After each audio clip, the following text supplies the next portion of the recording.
सत्य को खोजने वाले आप सभी साधकों को हमारा नमस्कार।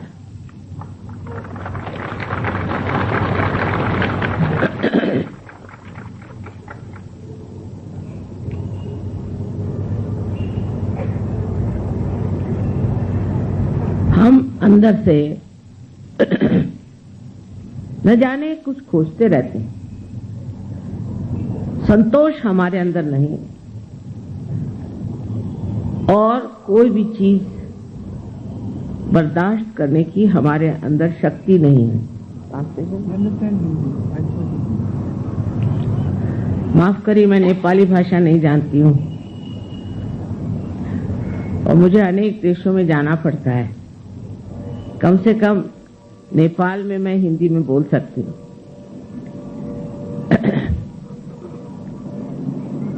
तो ये जान लेना चाहिए कि हमारे अंदर ये असंतोष, ये तकलीफें, ये परेशानियां, चिंता, ये क्यों है? इसका कारण हमारा मन है। और ये जो मन जिसे हम कहते हैं, ये हमने ही बनाई हुई एक संस्था है। ये संस्था हमने दो प्रतिक्रियाओं से बनाई है।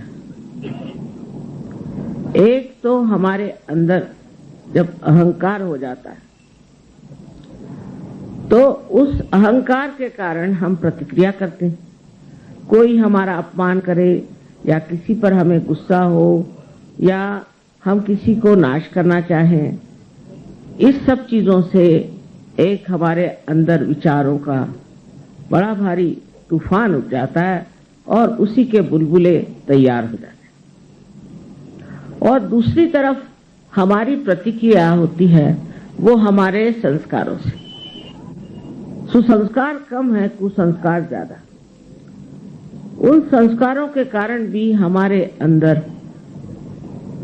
प्रतिक्रिया स्वरूप अनेक विचार इकट्ठे हो जाते हैं और ये सारे विचार इकट्ठे होकर एक मन नाम की संस्था हमारे अंदर बना देती है और उसी के सहारे हम चलते हैं, उसी की हम गुलामी करते हैं। जिस प्रकार अब हमने घड़ी बनाई और हम घड़ी की गुलामी करते हैं।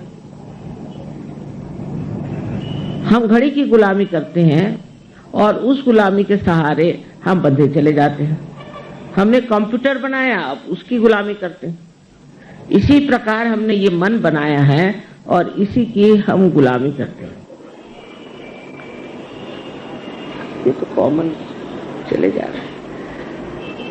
अब इस गुलामी में हम समझ नहीं पाते कि जो असलियत है, जो वास्तविकता है, जो रियलिटी है, उससे हम दूर रह जाते हैं। इसी तरह से इस मन से परे जाना चाहिए। जब तक हम इस मन से परे नहीं जाएंगे तब तक हमारे अंदर, मन के अंदर किसी भी प्रकार की शांति प्रस्थापित नहीं हो सकती। और उसके लिए परमपिता परमेश्वर ने हमारे अंदर एक कुंडलिनी नाम की शक्ति रखी है, जिसकी जागृति से हम उस मन को लांघकर और चारों तरफ व्यापी हुई इस परमात्मा की शक्ति से एकाकारिता प्राप्त कर सकते हैं। अब जैसे हर एक चीज का मार्केट होता है, उसी तरह कुंडलिनी का भी मार्केट हर जगह, यहाँ नेपाल में तो बहुत है। इसका आप मार्केट नहीं करते। ये एक जीवंत क्रिया है, इसे आप बेच नहीं सकते। जैसे जमीन में एक बीज लगाने से वो अपने आप स्फुरित होता है, उसी प्रकार आपके अंदर बसी हुई कुंडलिनी भी अंकुरित होती है अपने आप सहज। उसके लिए कुछ करना नहीं होता। उसके लिए पैसा तो छोड़िए, कोई व्यर्थ का सायास भी नहीं करना पड़ता। घर छोड़ो, संन्यास लो, फलाना करो, ठिकाना करो, तपस्या करो आदि कोई चीज करने की जरूरत नहीं, क्योंकि इस कलयुग में किसी के पास इतना समय भी नहीं। और दूसरी बात यह है कि ये सब चीज आप कर चुके पिछले जन्म में, अब इस जन्म में आपको पाने का, और ये पाने के लिए आप यहाँ आए हैं, और ये पाना बहुत ही सहज और सुलभ है। पहले तो जब ये कुंडलिनी जागृत होती है तो आपके हाथ से चैतन्य की लहरियां बहने लगती है, जो चारों तरफ फैली हुई जो शक्ति है जिसको आज तक आप सुनते आए हैं, वो शक्ति आपके अंदर से बहने लगती है और आपको ये महसूस होती है, आपको प्रतीत होता है कि ये कुंडलिनी की शक्ति जागृत हो गई है और हमारे हाथ से बह रही। और जब ये शक्ति आपके हाथ से बहने लगती है तो आप वास्तविक में शक्तिशाली होते हैं। कोई पैसे से या मगरूरी से शक्तिशाली नहीं होता। शक्तिशाली होता है ये अंदर की शक्ति है, और ये अंदर की शक्ति जब तक हमारे अंदर जागृत नहीं होगी, हम कभी शक्तिशाली समर्थ नहीं हो सकते। अब ये शक्ति आप सबके अंदर है, और इस शक्ति का लाभ उठाना ये आपका आज का परम कर्तव्य है। अगर आपने इसका लाभ नहीं उठाया तो इसका जो कुछ भी मूलभूत सवाल होगा वो ये कि क्यों नहीं उठाया आप, क्योंकि ये आवश्यक है। हर एक धर्म में बताया है कि तुम्हारा फिर से जन्म होना चाहिए। वो जन्म जिसे हम पुनरुज्जीवन कहते हैं, जिसे हम आत्म साक्षात्कार कहते हैं, उसे प्राप्त करना चाहिए। पर उसे लोग अगर सोचे कि काली विद्या से प्राप्त करें तो वो बड़ी गलतफहमी में है। उल्टे काली विद्या में जाने से बहुत नुकसान होते हैं, बहुत तकलीफें हो जाती हैं। और मैंने देखा है कि नेपाल में तो बहुत फैली काली विद्या, इससे कोई फायदा नहीं होता। उल्टे आपके पैसे चले जाते हैं और आपको कोई न कोई बीमारियां लग जाती हैं।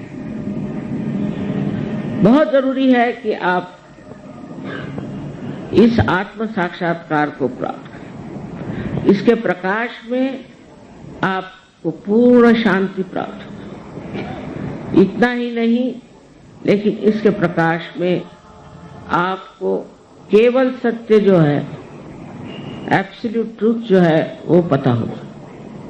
आपके उंगलियों पर आप जान सकते। सहयोग से हजारों लोगों की तंदुरुस्ती ठीक हो गई। बहुत सारी बीमारियां भाग खड़ी हुई। कैंसर जैसी बीमारी लोगों को ठीक हुई। उसमें कोई पैसा देने का नहीं, किसी डॉक्टर के पास जाने का नहीं, आप अपनी ही शक्ति से इसे ठीक कर सकते हैं। इसको दूसरे के पास जाने की जरूरत नहीं, कुछ करने की जरूरत नहीं। और जब इतना आसान है तो इसे क्यों न प्राप्त करें। किसी भी प्रकार की आपको अगर दुविधा है, जैसे समझ लो आपके बच्चे पढ़ने लिखने में ठीक नहीं चल रहे हैं, कुंडलिनी के जागरण से मैंने देखा है कि बच्चे क्लास में फर्स्ट आने लग जाते हैं, क्योंकि हमारे अंदर की जो मस्तिष्क की शक्ति है वो न जाने 1000 गुना बढ़ जाती है। मनुष्य जो है असल में चरित्रवान और धार्मिक होता है, असल में, नकली नहीं। नहीं तो सवेरे जाओ मंदिर में और शाम को और सबको मारो पीटो करो। वास्तविक में धार्मिक वो अंदर से हो जाता है। और ये धर्म जो है सारे विश्व में एक ही धर्म है, और वो धर्म है प्यार का, प्रेम का, करुणा का। आज तक हमने प्रेम की शक्ति को कभी भी उपयोग में नहीं लाया, इसलिए सारे प्रश्न खड़े हुए। इस प्रेम की शक्ति को अपने अंदर जब हम जागरूक कर लेते हैं तो फिर हम समझते हैं कि हम कितने वैभवशाली, और हमारे अंदर न जाने हजारों तरह की शक्तियां संचरित होती हैं। जैसे आप दूसरों को भी जागृति दे सकते हैं, दूसरों को भी बीमारी ठीक कर सकते हैं, दूसरों का भी आप भला कर सकते हैं और उनको शांति दे सकते हैं। इसको कुछ ज्यादा सीखना नहीं पड़ता। 1 महीने के अंदर आप अपने ही गुरु हो जाते हैं और आप सब कुछ जानते हैं, जो कुछ आपको करना है और जो चीज आपको उपयोग में लाना है। उस वक्त कोई आपको बताने नहीं आएगा कि ये करो या वो करो।